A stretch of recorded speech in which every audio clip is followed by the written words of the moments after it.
到景活动的蜈蚣镇了，摆渡真人蜈蚣镇，绵延100多公尺长了，108节。正前方的清坤山呢，将军乡的清坤山，朝天宫妈祖庙，那出来以后到东边的外环道要往南边西斜宫，今天中华民国100年2月17号了，绕境连续3天，那个座庙是土地公庙了。然后背后那个桥，高架桥那是西部滨海快速道路，西滨快速道路了。这边在古代都是台江内海，土城附近的台江内海，北边的西岭盐水那边，西边的那个才是道丰内海，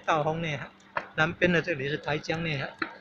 那沧海桑田又变成了渔村了，有变渔翁了，还有湿地了。你看蜈蚣镇了，很壮观哦。